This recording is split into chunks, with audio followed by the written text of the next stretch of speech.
Hey everybody, welcome back to the channel. Today I have you an affordable portable power station from SolarPlay. It is their model Q2501 2400 watt machine. And do you want some free solar panels? Well, watch through the video and I'll tell you how to get some free solar panels from SolarPlay. So let's get right into it.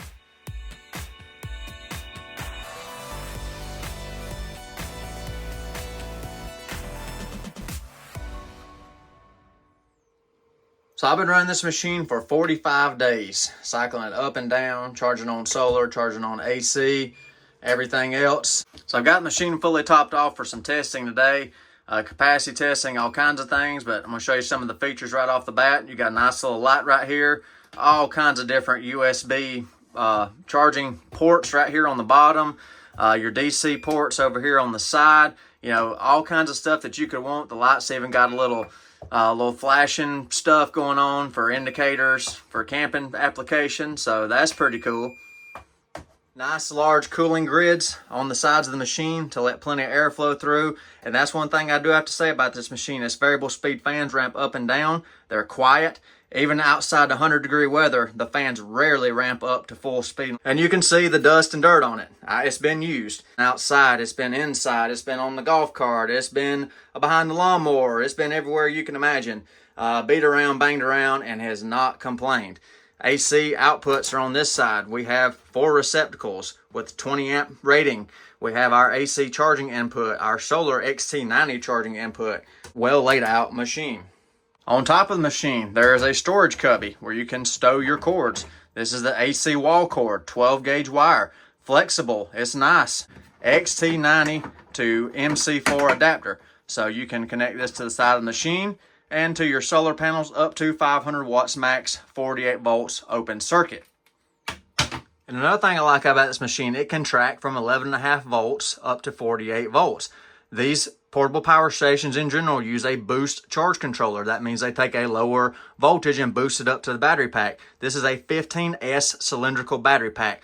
Little lower voltage than your standard 16S 51.2 volt pack. This pack has a 54 volt max. And with 11.5 volt minimum tracking, it's possible to use batteries as an input. This is a 10 amp MPPT input, pretty standard feature. Comes with a nice comprehensive user manual that shows you all the features, how to use everything, your safety precautions, your warranty, and everything else. And this unit has a 5-year manufacturer warranty, which is nice. They have a legit website. You can get in touch with the company, so I like that as well. And the lithium iron phosphate battery pack in here is rated at 3,500 plus cycles, depending on your cycle rate, daily depth of discharge, things like that. And with lithium iron phosphate, 3,500 cycles is easily obtainable, especially with cylindrical cells that are in this unit. One of my favorite features, what I like to see on power stations, is this feature right here. I call it a dial yield. You can dial up your input power to the machine to whatever suits your needs. So if you got a generator that's running pretty stressed out, you can just run it down, charge this at 300 watts. Or if you're using multiple accessories on one outlet in your house, you can turn the wattage down to not trip your breakers. Or if you want to let it eat, you can let it eat and have it charge in about 2 hours. All right, so let's kick it off right. Turn the inverter on, little button on the side, you just push it quickly. Of course, I showed you the receptacles are on the side of the machine, so I'm gonna put the B-shaft meter into the machine. We're gonna check its output voltage. 111 volts. And let's go ahead and kick it off right and throw a load to the SolarPlay and check the sine wave. Plugging in now. Give it a second. There we go. Start working its way up. And that is not the SolarPlay, that is the other power station I'm charging. Fans coming up. SolarPlay fans are still off. Check that out. Nice and clean. Of course, you wanted to see the accuracy of the display. It has been fairly accurate. So let everything ramp back up and we'll check the accuracy of the display. And the cooling fans just now activated on the SolarPlay. So we're 1500 watts output. We're showing 1555 to 1560. So holding pretty stable wave at 1500 watt load. So let's bump it up a touch. See if I can get it to trip. I have not tested this out. Let me get the display brightened back up for you right there. So here we go. This is capable of doing 1800. I'm gonna start slow, work it up, and see if I can get the inverter to trip. Like I said, I've not done this yet.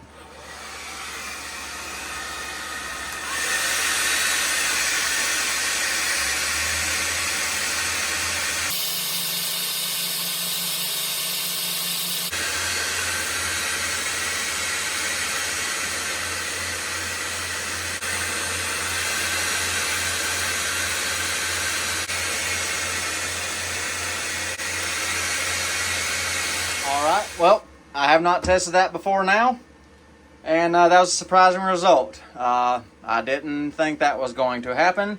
I've not pushed it past 2400 yet, so let me discuss what I just saw. Okay, you saw the sine wave carrying on right here. Let me get it back to voltage and show you what's happening. Like I said, this is the first time I pushed it past 2400 trying to get a trip. Alright, let's do that again. I still got the same 1500 watt load charging another power station. Watch this right here. Their voltage regulation, they're not tripping the inverter, they're dropping the voltage down to keep the inverter at 2400 watts limited. Check this voltage out.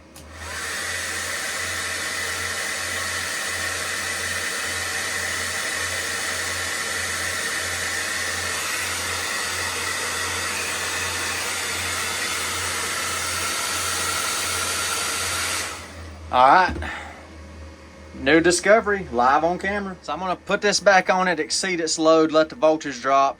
I'm charging another power station. The lights are off the other power station. You'll see the lights dim when the voltage drops. I'm gonna leave it there for a few minutes, see if it trips or what happens.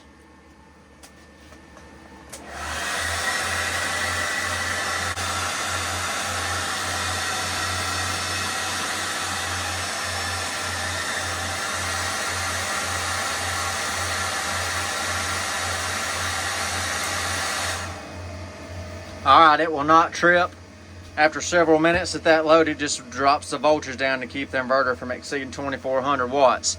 I personally would rather have it go to 2400 and give you an alert and then drop the inverter out and keep the voltage consistent instead of a brownout condition, letting the voltage drop down into the 90 volt range. That's not good for your sensitive electronics. And the fans are fairly efficient. It is cooling down quickly after that heavy hit on it. So, you know, they ramp right back down after about 45 seconds of running. So the fans are back down to, you know, idle speed, I guess you would call it, the low speed quiet mode. So the other power station I'm charging is getting closer to topping off. So time to recharge it back and check what's going in versus efficiency wise, what the display's showing. Check the solar charging first. I've got the SolarPlay XT90 to MC4 connected to the side, a 200 watt array, and for reference right now it is putting out 130 watts to a different power station. So there's your metric for reference. So here we go on the 200 watt array, and let's see if it comes close to what the other power station, actually pulling out more power than the other power station. So it's tracking as good or better than a very expensive high-end power station that I was using momentarily ago. So pulling 132 out within 30 seconds of connecting from the other power station. Very good solar tracking.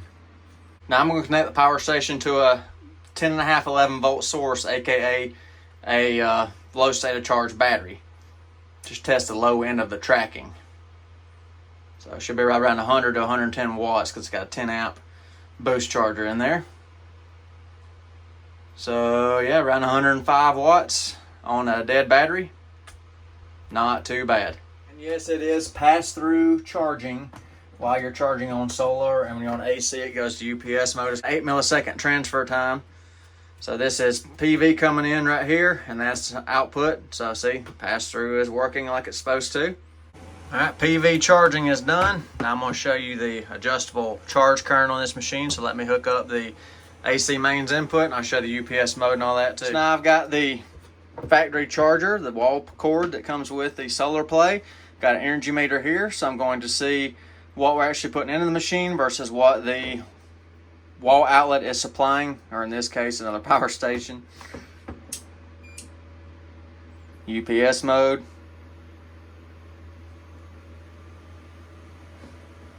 It's on the 300 watt setting right now. You can see 278 on the energy meter from the wall. 300, 296 is still settling in right there. All right, let's bump it up. There we go, 500 watts.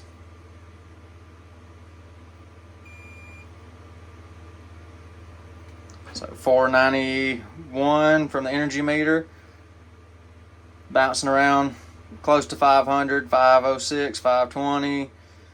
So, you know, still staying under 500 from the wall, which is the important part, that you're not exceeding your wall outlet capabilities. So bump it up again, 700 watts.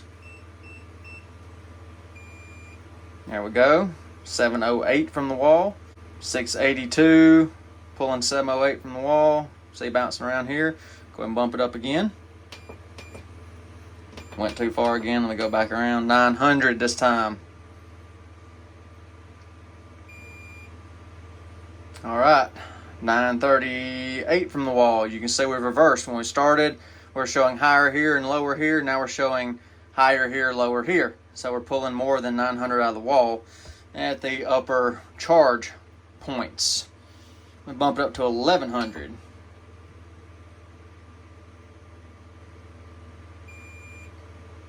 All right, showing around 1100, 1095 right here, pulling 1144 from the wall.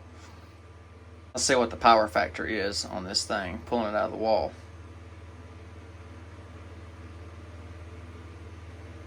Not bad. So our discrepancy goes up as the input wattage goes up. You know, just letting you know, not that big of a deal, but documenting it anyways. All right, now time for the capacity test portion to see the efficiency of this machine. The battery is rated at 2160 watt hours. I'm going to go through the inverter on the AC side to get your real world usage. So capacity test. Completely topped off. You can see it's in UPS mode. It is charging, so there's no more room left to stuff this thing with charge. So time to pull it down and see what kind of real capacity we get out of the SolarPlay. So I'll disconnect the charging and then I'll hook up the load. So I'll turn the AC output on the SolarPlay. Get my energy meter right here and get it cleared out. 1.6 volts, and you can see zero energy out of the unit yet. So I'll hook the load up and this meter right here will register how much power comes out. Capacity test on the SolarPlay portable power station is underway. 721 watts showing on the display there. The little energy meter is showing 790 coming out, and there's our kilowatt hours that's out of the machine already, 0.027 kilowatt hours. So we'll see what we get. And for reference, this load off the SolarPlay power station is, of course, a battery charger. Almost an hour pulling down the SolarPlay portable power station. 57% remaining, 74 minutes of time left according to the display.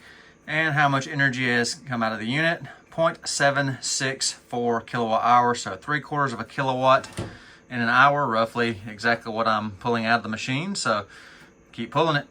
All right, the 10% warning on the SolarPlay, it beeped at me when it hit 10%.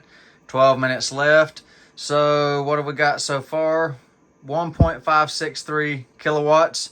So right at 2 hours. So got a few more minutes left, and I'm gonna try to catch this before it drops out, because when the AC output stops, I'm gonna lose this. So I'll be filming down to the wire. It ought to be going flat any minute now, so I'm just gonna let the camera roll till it shuts off.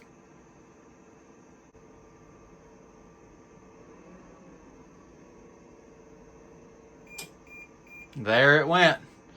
1,727 watt hours, 1.727 kilowatts. Around 80%, I'll have you a total right here. So I'm gonna open it up, take a quick peek. I'm not fully disassembling it, testing the battery pack individually or anything like that.